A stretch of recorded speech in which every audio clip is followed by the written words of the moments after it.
Tama po ba itong statement na nanggaling? Hindi ko na babanggitin yung pangalan, ha? Okay. Babae to. At nakausap po natin itong dalawang babaeng matatapang sa QC. Ang sabi, may tauhan na kumukuha ng pirma sa aming barangay at pinapangakuan ng ayuda. Yung listahan, may nakalagay na precinct numbers na.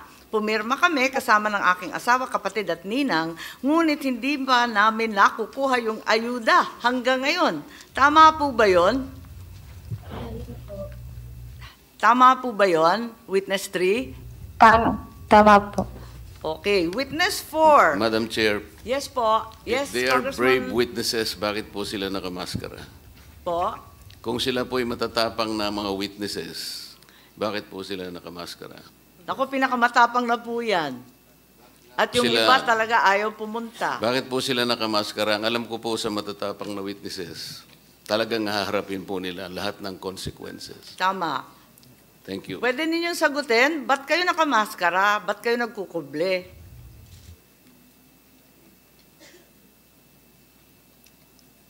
Anong kinatatakutan ninyo? Babalikan kayo? Pwede po. Pwede po. Sino? Sino maghihiganti sa inyo? Yung nagpapalista po sa amin. Yung mga nagpapasign. Sino po yung nagpapasign? Ang sabi ninyo, may mga tauhan. Opisyal ba yun? Hindi po. Taga-barangay? Hindi po. Parang napag-utusan lang. Napag-utusan lang. Eto naman, may isa pang testigo tayo mula rin sa Quezon City. Ang sabi ganito, naganap po yung pagpirma ng mga pangalan noong linggo ng Enero po, sir. Yung listahan ginamit nila, may nakalagay ng mga presinto sa aking nahango sa COMELEC. Sa aming barangay, may nangangalap po ng pirma. Kaso, hindi ko maintindihan kasi English ang gamit na wika. Taga-QC rin po ang nagsabi nito, hindi rin namin inexplain nung naglilibot ano ang laman ng form. Ang sabi, basta pumirma kayo, may ayuda kayo. Alam nyo naman, sir, na pag ayuda ang usapan, talaga agad pumipirma nga kabarangay ko. Pero sa akin po, parang alam po ni Kapitan yung naganap na pagpirma sa barangay namin. Recording stopped. Pwede pong tanungin, alam ni Kapitan yung naganap sa barangay namin. Tama po ba yun? Opo. Yung testigo po natin na isa na taga-QC, Opo. alam ng Kapitan ninyo. Paano mo alam na alam ng Kapitan? Kasi galing po sa barangay po yung pinapirmahan po sa amin. Pero yung nagpapapirma yung Kapitan o iba pang tauhan niya? Hindi po. Yung tao po. Pero hindi po yung tauhan ng barangay. Kaya po parang napag-utusan lang po siya. Pinag-utusan na daw siya. Pinag-utusan. Pero alam mo na galing sa barangay.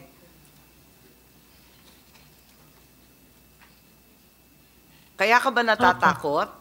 Kasi galing sa barangay.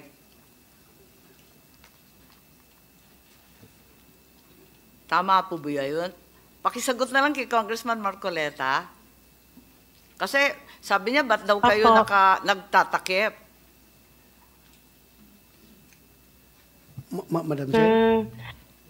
Natatakot po kami, baka po balikan po kami nung nagpaparma po sa amin. Our rules allow. Our rules provide that they can protect their... Opo, okay. At si Senator Bato may katanungan din. Thank you, Madam Chair. Hindi po. Mga witness, si Senator Bato ito. Opo. Ah, Sige po. ako, magbigay ako sa inyo ng assurance, nakausapin ko yung PNP, just in case takot kayo na may mangyari sa inyong masama. Wala pong mangyari sa inyo. Ipapasecure ko kayo ng Philippine National Police. Baka pwedeng okay lang sa inyo kung pakita yung mukha nyo, pero kung ayaw nyo, walang problema. Pero ako, kung takot kayo sa seguridad ninyo, na baka balikan kayo sa mga politiko na nasa likuran nitong People's Initiative, I can guarantee you, I can talk to the PNP na bigyan kayo ng security. Anyway, yun lang sa akin. Gusto ko lang ipaalam sa kanila na huwag kayong matakot, andyan yung ating pulis. Yun lang, Mr. Chair. Madam Chair, thank you. Madam Chair. Ganito na lang po. Okay, naintindihan namin kayo. Alam namin yan. Di ba apat kayo, may karagdagan pa ba yung ating dalawa pang hindi umiimik pa? Tungkol dito sa mga signatures at yung kaba ninyo na matatanggal kayo sa listahan ng ayuda kapag hindi kayo sumang-ayon. Meron ba kayong maidadagdag? Ba't kayo takot na hanggang ngayon di kayo nagpapakita ng mukha eh? Then, Madam Chair, may SP Subiri, please. Maraming salamat, Madam Chair. Magandang umaga sa inyo lahat. Our rules allow na protection sa ating mga witnesses na hindi naman kailangan nila ilantad kaagad ang kanilang identity because we have whistleblowers. No? Marami po tayong hearings na nasagawa from the Blue Ribbon Committee to the hearing of Senator Bato when they're talking about mga kulto. Talagang nagtatago sila ng identity. For the mere fact na baka naman po ang hahabol sa kanila ay politiko din. Dahil in-establish natin dito ay mga politiko ang nagtutulak nito. Kaya politicians initiative, ika nga sabi ng ibang mga kasama natin. So, sa aking pananaw, wala pong violation kung sila po ay nagtatago lang ng mukha nila dahil naka-livestream po to sa buong bansa, ayaw din nilang ma-expose ang kanilang sarili. I think we have to give them that right. And we've been practicing that here in the Senate. Of course, when they give their testimony for legal purposes, lalabas talaga yung mga pangalan at identity nila. But for this, in all intents and purposes, if we want to find out the truth and ferret the truth na hindi po sila matatakot, we should protect their identity at this point in time. Our rules allow it. I do not know the rules of the House of Representatives, but the rules of the Senate allow that their identities may be protected until, of course, the actual factual certification or subpoena and rather affidavits will be issued for our courts, no, for the cases to be filed. So, yun lamang po, Madam Chair, hindi po natin kailangan silang pilitin, no, at this point in time na i-reveal ang kanilang sarili. Kasi kung hindi, maraming matatakot sa mga hearings natin. Walang maglalabas. There's a whistleblower act. So, we can protect them, no? And not only the PNP, the Senate can also extend protection to these witnesses. So, yun lamang po, Madam Chair.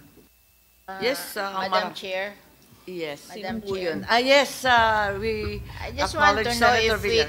you can divulge the district in Quezon City where this happened. Pwede ba? Narito yung address sa akin, pero siguro sa executive session na muna hanggang magkaliwanagan. Okay, sige. Maraming salamat kina Senator Bato at sa SP natin for the assurance that the witnesses will be adequately protected. And we acknowledge also the arrival of Minority Leader Coco Pimentel. Meron pa ring nagsasabi na hindi ninyo naintindihan ng nakasulat kasi English. Ang sabi ba, may kinalaman sa ayuda to? Pag pinirmahan, ayuda. Pero hindi ninyo nabasa o naintindihan yung English. Tama ba yun? Tama po, kasi English po yung nakasulat. English yung nakasulat. So wala kayong naintindihan doon sa constitutional amendment na sinasabi? Wala po, basta pumirma lang po kami ng pagkasal, pumirma po kayo pag may ayuda po.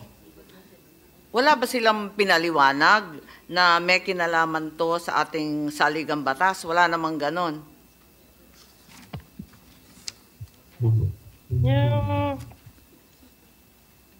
May sinabi ba? Yung paliwanag po sa amin, ano po? May pero petition lang po. Ano? Petition po. Kaso di ko po maintindihan eh. Kasi mabilis po yung pagpapaliwanag po nun. Mabilisan lang yung pagpapaliwanag. Anong kinalaman ng ayuda doon? Ano daw sabi? Hindi ko po alam eh. Kasi basta pagka-perma po namin, may present number po, tapos ayuda daw po eh. Binigyan ba kayo ng pera pagkatapos? Wala po. Pero may pangako? Pangako lang po, abot po sa ayuda, pero di po namin alam po kung ano pong ayuda. Nagbigay na ba ng pera mula noon? Wala po. So, Wala nag-iintay pa rin kayo? Opo. Nako, baka na 1, 2, 3 po tayo. Saan daw yung pera manggagaling? Sa syudad, sa congressman, saan daw? Wala po siyang sinabi kung saan pa manggagaling, tsaka wala po sinabi sa amin kung pera po eh. Basta baka may ayuda daw po. Or di niya pa alam kung saan po. Nung narinig ninyo yung ayuda, sige na lang. Opo. Siyempre, sa hirap ng buhay. Okay po. At maraming salamat sa inyo. Kung may maidadagdag pa kayo, pwede namang gumawa ng sinumpaan salaysay. Pero sa ngayon, I would like to call on another witness who's actually here in person. I believe in the hall right now.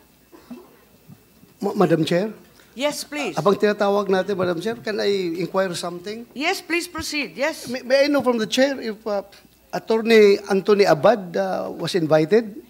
And is he Yes. around? Is he Yes. around?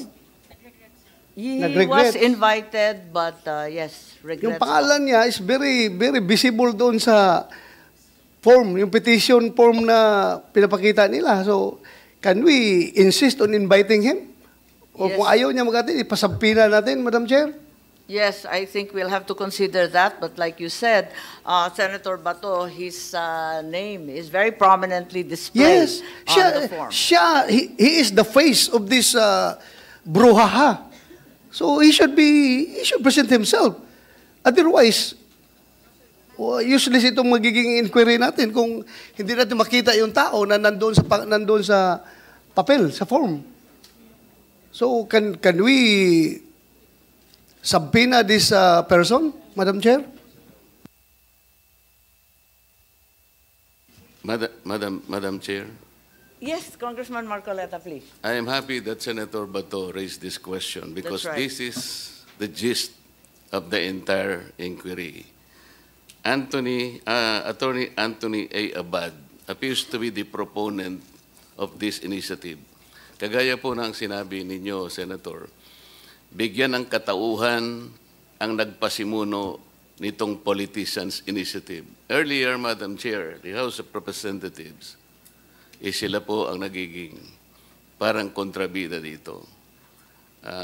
I am not representing the House of Representatives today. I was personally invited by the beautiful chairman to appear in this committee. But, as a member, hindi po nyo may aalis sa akin na medyo magdamdam rin ako sapagkat ang patutsada ay patungkol sa House of Representatives, lalong-lalo na po yung Speaker. I am not defending the Speaker. If this congressional hearing ultimately found that the Speaker is the one who spearheaded this or funded this initiative, I will probably request him to step down. Pero kung hindi po siya naman, bakit hindi po natin kinonsentrate kay Anthony Abad? Siya po yung bida dito eh. Siya po ang pinakasentro nito. Siya ang nagsasabi dito na pinaliwanag niya sa tao.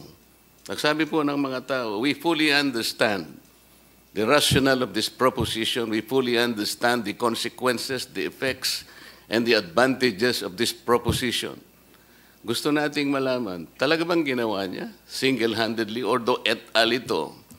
But to undertake and to mobilize an undertaking nationwide, to be able to get at least 8 million votes, kaya po ba ng isang tao? Why don't we begin with Anthony Abad? Who is he? Anthony Abad, based on the Google, Madam Chair, specializes in international trade law. He has been in legal practice for 17 years, and he is at present an independent advisor of the Philippine Senate. May I know, Madam Chair? From, Nasa Google po. At kung sino- nakalagay din po sino sa sina- Google, he took his oath before the office of Senator Aquilino Pimentel. Nasa Google po. Kaya Kailangan po nating makita lahat eh. Sa Google po yan.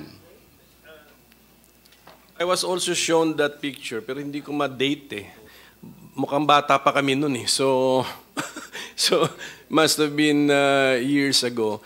And if we are talking about that, if he is also that Anthony Abad named in the signature sheet, so we are assuming a lot of things. Pero right now, he's not a consultant of my office. But, so kailangan pasiputin natin itong Attorney Anthony A. Abad. So, Triple A. Yes. Attorney Anthony A. Abad. So, para malaman po natin. And if that person seen in the picture taking an oath before me, if he will admit that he is the one, then we're talking about the same person. But he's not a consultant of my office, so I don't think he's also a consultant of the Senate. Wala. So maybe that was siguro part of his biodata. Siguro once upon a time, baka nangyari yun. And then, since nandito na rin tayo sa topic na ito, the burden is all with Attorney Anthony A. Abad because no other lawyer can file that petition and claim that he or she is under that et al. Hindi po pwede yun. So it's only if the signatures are genuine and real and then freely given, it is only this Attorney Anthony A. Abad whom they have authorized to file the petition. No person, no lawyer can claim to be et al. Kasi hindi siya pinangalanan. So that's my theory. Kaya I agree with Congressman Marcoleta, we really have to identify who is. Pero medyo common name kasi yan. There might be more than one Anthony A. Abad who happens also to be a lawyer. So Yes, we need to Senator, look for but this person. We can start with him. Yes, This is an A4 sheet of paper. that's right. 10 signatories per sheet. If Anthony Abad is out to get 8 million votes to satisfy the threshold of 8 million, this is the requisite of the People's Initiative, he will need 800,000 pieces of this A sheet. Nakita ko po yung nakakuha ko ng isang ream nito. This paper was imported from Indonesia. This is 70 GSM. I want to ask Anthony Abad. Kinuwenta ko po kung magkano Siguro about 1,500 something reams. $500,000 pesos, ito pala mong papel. Ipiprint mo ito, palagay mo na lang ₱2. 800,000 seats, that 1.6 million plus 500, that's about 2 million. Saan niya kinuha ni Anthony Abad? Maybe we can ask questions directly from this guy. Hindi yung mga nakatakip ang mukha. They're so brave enough not to be able to expose their faces in the public. I'm sorry, Mr. Senate President, but I read your rules of evidence. If the substantive rights of people affected in this hearing, they should also be protected. How can we, for example, confront the accusers if they are all masked? Hindi po ganito. I am not defending the Speaker of the House of Representatives. I will repeat this. If this investigation will find out na siya po ang nagpondo, I will politely ask him to step down.